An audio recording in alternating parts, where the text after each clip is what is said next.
Friends, welcome to my YouTube channel study वाला। आज के इस वीडियो में सर्विस मार्केटिंग का यूनिट 1 से ये लास्ट वीडियो है जिसका meaning, definitions, components and importance पढ़ेंगे। अगर आप चैनल में पहली बार विजिट कर रहे हैं तो प्लीज़ आप चैनल को सब्सक्राइब करें और प्रीवियस जो 2 वीडियोज़ हैं, इनके 2 पार्ट्स हैं, उनको भी देखें ताकि ये पार्ट्स आपको समझ में आएगा। Definition of marketing environment. Marketing environment का क्या डेफिनेशन है वो देख लेते हैं हम लोग। Marketing environment is the combination of external and internal factors and forces.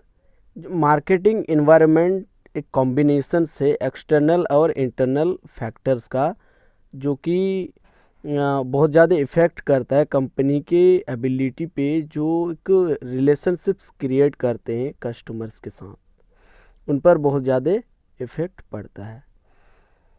Which affect the company's ability, जो कंपनी के एबिलिटी पे अफेक्ट डालता है। टू इस्टेब्लिश आ रिलेशनशिप, एक रिलेशनशिप इस्टेब्लिश करने में, क्रिएट करने में। And serve its customers, customers के साथ इसे सर्व करने में। The marketing environment of a business consist of an internal and an external environment. जो मार्केटिंग एनवायरनमेंट है वो बिजनेस का कंसिस्ट करता है किसी भी इंटरनल और एक्सटर्नल एनवायरनमेंट को।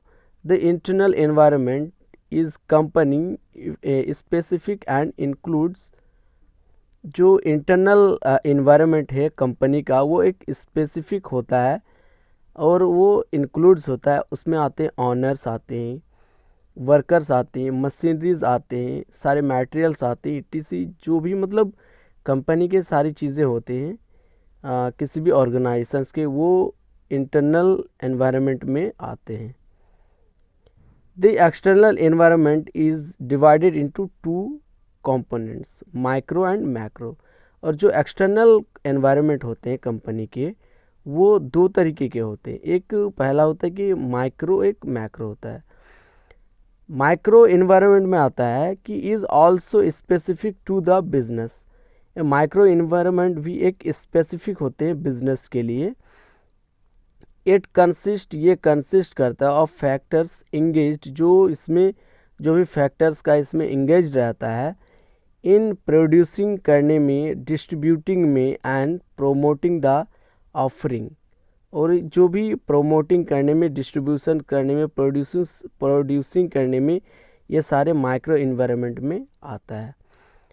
नंबर 2 है the macro environment includes larger societal forces. और जो माइक्रो एनवायरनमेंट में आता है, जो बड़े लेवल पे, बड़े लार्ज स्केल पे जो सोसाइटियल फोर्सेस होते हैं, जो इफ़ेक्ट करते हैं बहुत ज़्यादा पूरी सोसाइटी को, जैसे कि डेमोग्राफिक या इकोनॉमिक चेंजेस हो जाते हैं, या फिज़िकल चेंजेस, या तो कोई टेक्नोलॉजी में चेंजिंग आना, या तो पॉलिटिकली कोई चेंजेस होना, जिस कारण से बहुत ज़्यादा इम्पेक्ट पड़ता है बिजनेस में। ये सारी चीज़ आपका माइक्रो एनवायरनमेंट कहलाता है, जो कि एक ऑर्गेनाइजेशंस का नहीं है। ऑर्गेनाइजेशन से बाहर का जो माहौल होता है, एनवायरनमेंट होता है, उसे मैक्रो एनवायरनमेंट कहा जाता है।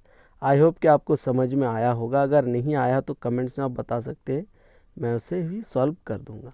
Components of marketing environment. और मार्केटिंग एनवायरनमेंट का कंपोनेंट्स देख लेते हैं। इसमें वही 2 कंपोनेंट्स है, इंटरनल एनवायरनमेंट और एक्सटर्नल एनवायरनमेंट। पहले हम लोग इंटरनल एनवायरनमेंट पढ़ लेते हैं।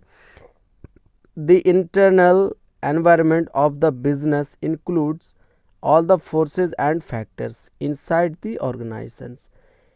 internal environment बिजनेस का वह environment होता है, वो सारी forces उसमें includes होते हैं और factors include होते हैं, जो कि एक organizations के अंदर में ही होता है। which affect its marketing operations, जो सिर्फ उनके मार्केटिंग ऑपरेशंस को अफेक्ट करता है। these components, ये components हैं main money, machinery, material, markets, etc.. और इसमें ये भी आते हैं आपके लेबर्स भी आते हैं, सारी चीज़ें आते हैं जो एक इंटरनली चीज़ें होते हैं किसी भी ऑर्गेनाइजेशंस की, वो इंटरनल एनवायरनमेंट कहलाता है। The internal environment is under the control of the marketer and can be changed with the changing external environment. और जो इंटरनल एनवायरनमेंट है वो एक अंडर कंट्रोल होते हैं, इसे मार्केटर्स का जो है कंट्रोल में होता है, उसे कंट्रोल किया जा सकता है इंटरनल एनवायरनमेंट को। और जो कि एक्सटर्नल एनवायरनमेंट है वो चेंजिंग नहीं हो सकता है। This environment includes the sales department, जिसमें इंटरनल एनवायरनमेंट में सेल्स डिपार्टमेंट्स इंक्लूड होते हैं, मार्केटिंग डिपार्टमेंट इंक्लूड्स होते हैं, मैन्युफैक्चरिंग यूनिट्स जो है वो इंक्लूड्स होते हैं, द ह्यूमन रिसोर्स डिपार्टमेंट, ये सारी डिपार्टमेंट्स इसमें इंक्लूड्स होते हैं। और जो एक्सटर्नल एनवायरनमेंट है, दूसरा कंपोनेंट्स है, वो एक्सटर्नल एनवायरनमेंट में पहला है micro environment. The micro component of the external environment is also known as the task environment।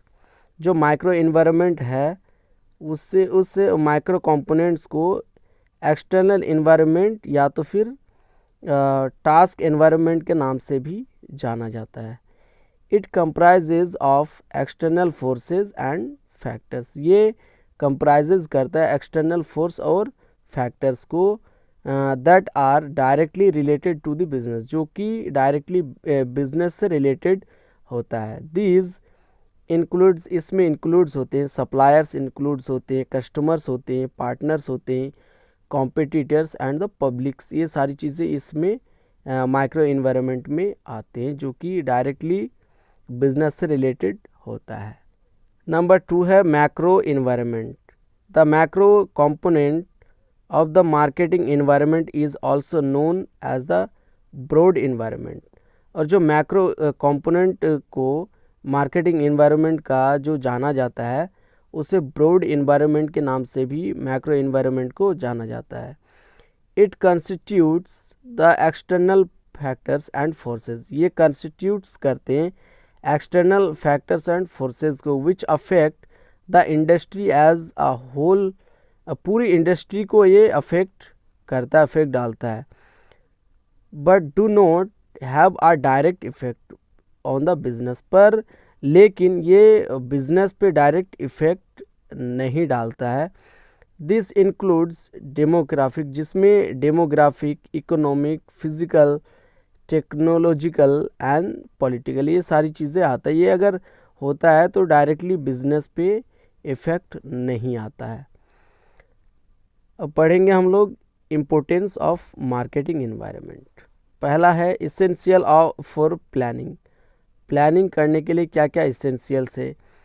An understanding of the external and internal environment, planning करने से पहले आपको जो एक्सटर्नल और इंटरनल जो एनवायरनमेंट है उसे जानना बहुत ही ज़रूरी है प्लानिंग करने के लिए, फ्यूचर प्लानिंग करने के लिए। यह marketer needs to be fully aware of the current scenario and future predictions of the marketing environment।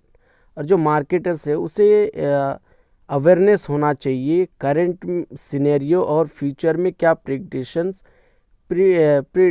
Predictions क्या होने वाले हैं, वो सारी मार्केटिंग एनवायरनमेंट के बारे में उसे पता होना चाहिए, उससे अवेयरनेस होनी चाहिए। नंबर 2 है अंडरस्टैंडिंग कस्टमर्स, और कस्टमर्स को आपको समझना होगा। ये through knowledge of the marketing environment, marketing environment का पूरी नॉलेज होनी चाहिए।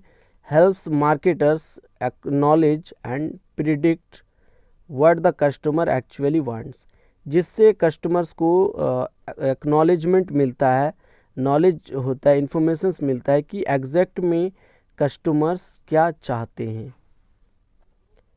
नंबर 3 है थ्रेट्स एंड अपॉर्चुनिटीज़।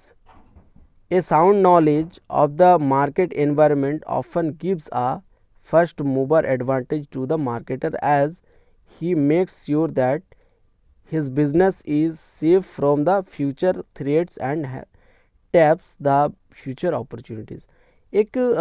एक साउंड्स मिलता है मार्केटिंग एनवायरनमेंट से, जो कि एक अंदाज़ा मिलता है, जो कि एक फर्स्ट मूवर्स एडवांटेज होता है मार्केटर्स के लिए। साथ ही साथ वो मेक श्योर कर सकता है कि उसके बिजनेस सेफ़ है फ्यूचर्स में, और क्या उनके लिए थ्रेट्स हो सकते हैं और क्या उनके लिए अपॉर्चुनिटीज़ हो सकते हैं फ्यूचर में। ये सारी चीज़ें उनको एक मार्केटिंग से नॉलेज मिल जाते हैं। नंबर 4 है अंडरस्टैंडिंग द कॉम्पिटिटर्स, और आपके कॉम्पिटिटर्स को भी आपको समझना होगा। A better understanding of the marketing environment, एक जो बेटर अंडरस्टैंडिंग है मार्केटिंग का, वो मार्केटिंग एनवायरनमेंट का, वो अलाउ करता है मार्केटर्स को to understand more about the competitors. वो अलाउ करता है मार्केटर्स को ज़्यादा से ज़्यादा अपने कॉम्पिटिटर्स के बारे जानने में। And about what advantages do the competitors have over his business, और उसके बारे जानने के लिए कि क्या एडवांटेजेस करता है, क्या एडवांटेजेस है अपने कॉम्पिटिटर्स का बिजनेस में। ये सारी चीज़ें जानने में एक मार्केटर्स को बेटर अलाउ करता है। क्या आई होप कि आपको कंपोनेंट्स और इम्पोर्टेंस दोनों समझ में आया होगा। अगर नहीं आया है तो आप कमेंट्स में भी बता सकते हैं, मैं उसे दोबारा आपको रिवाइज़ कर दूंगा। तो वीडियो को ज़्यादा से ज़्यादा लाइक करें, शेयर करें और चैनल को प्लीज़ सब्सक्राइब करें। Thank you so much.